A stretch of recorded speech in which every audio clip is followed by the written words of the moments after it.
मोदी सरकार की नीतियों से परेशान आम जनता ने अब सरकार के खिलाफ अपनी आवाज को बुलंद किया है और जनता को लूटने वाली नीतियों का विरोध शुरू कर दिया है, जिसका असर आज समूचे भारत में नजर आ रहा है। दरअसल सरकार की नीतियों के खिलाफ श्रमिक संगठनों ने 2 दिन का भारत बंद बुलाया है।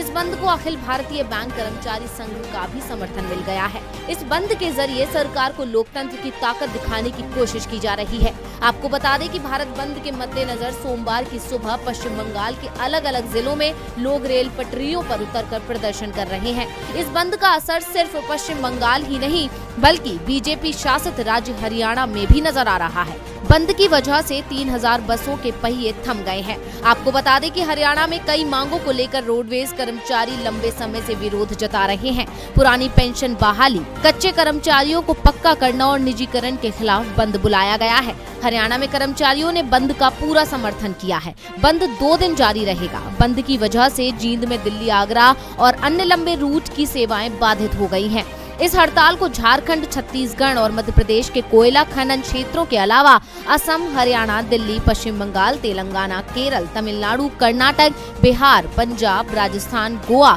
और ओडिशा के औद्योगिक क्षेत्रों से भी समर्थन मिल रहा है। बैंकों एवं बीमा क्षेत्र की सेवाएं भी हड़ताल की वजह से प्रभावित हुई हैं। वहीं स्टील एवं तेल क्षेत्रों पर इसका आंशिक असर देखा जा रहा है। बैंकों के निजीकरण समेत कई मुद्दों पर श्रमिक संगठनों ने आंध्र प्रदेश के विजयवाड़ा में जोरदार प्रदर्शन किया है। राजधानी दिल्ली में भी भारत बंद का असर देखने को मिल रहा है। दिल्ली में आज और कल बैंक बंद रहेंगे। ट्रेड यूनियन ने कहा कि ये बंद सरकार की कर्मचारियों, किसानों और आम नागरिकों को प्रभावित करने वाली नीतियों के खिलाफ बुलाया गया है। केंद्र की मोदी सरकार लगातार कर्मचारियों को निशाना बना रही है। सरकार ने हाल ही में पीएफ पर मिलने वाले ब्याज में 8.5% से 8.1% कटौती की है। इसके अलावा पेट्रोल, डीजल और एलपीजी की कीमतें बढ़ रही हैं, जिससे जनता की जेब कट रही है। भारत बंद के असर से साफ है कि सरकार की नीतियों के खिलाफ जनता का गुस्सा अब 7वें आसमान पर पहुंच चुका है, जिसका नुकसान मोदी सरकार को 2024 में उठाना पड़ेगा, क्योंकि अब देश में मोदी विरोधी माहौल बनना शुरू हो गया।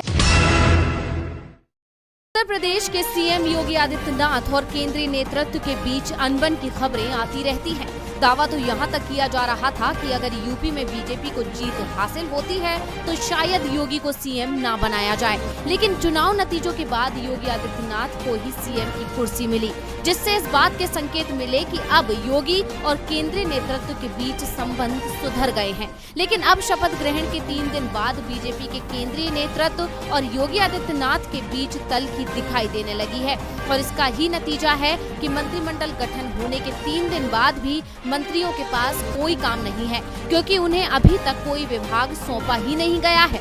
मंत्रालयों का बंटवारा न होने के चलते सियासी गलियारों में सुगबुगाहट तेज हो गई है कि आखिर क्यों मंत्रियों के बीच विभागों का बंटवारा नहीं कर पा रहे योगी आदित्यनाथ। क्या पदों के बंटवारे को लेकर योगी और केंद्रीय नेतृत्व के बीच पेच फंसा हुआ है?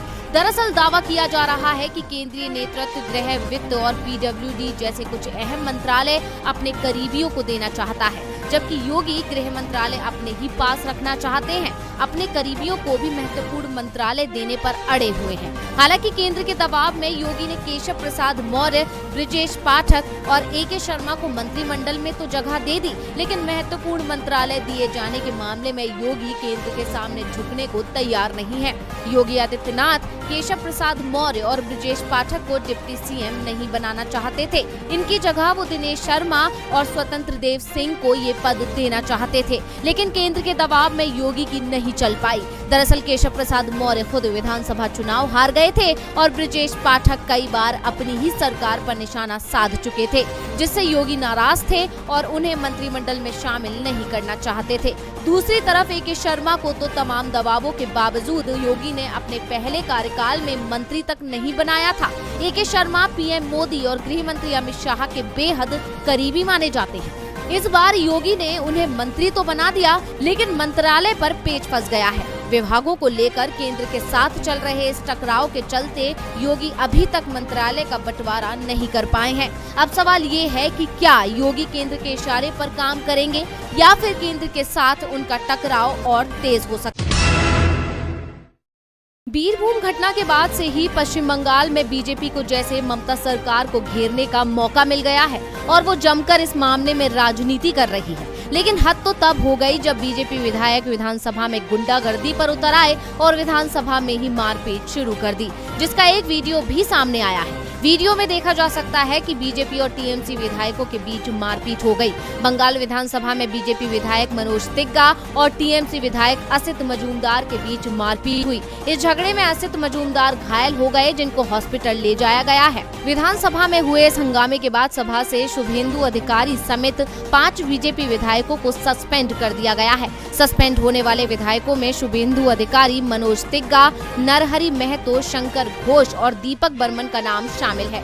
बता दें कि इनको अगले आदेश तक के लिए सस्पेंड कर दिया गया है। बंगाल विधानसभा के बजट सत्र का आज सोमवार को आखिरी दिन है। मारपीट के बाद बीजेपी विधायक विधानसभा से बाहर आ गए। वहीं बीजेपी विधायकों का आरोप है कि वो वीरभूमि पर चर्चा चाहते थे, जिस पर हंगामे के बाद कथित रूप से टीएमसी विधायकों ने धक्का मुक्की मारपीट की। इस हंगामे के बाद एक बार फिर बीजेपी ने ममता सरकार को घेरने की कोशिश करते हुए उन पर कई गंभीर आरोप भी लगाए। बता दें कि बीजेपी सिर्फ मौके की तलाश में है और एक दर्दनाक हादसे पर राजनीति कर अपनी रोटियां सेक रही है। अब विधानसभा में बीजेपी कार्यकर्ताओं की इस गुंडागर्दी के चलते उन्हें सस्पेंड कर दिया गया है। ऐसे में देखना होगा कि बीजेपी कौन सा नया कारनामा करती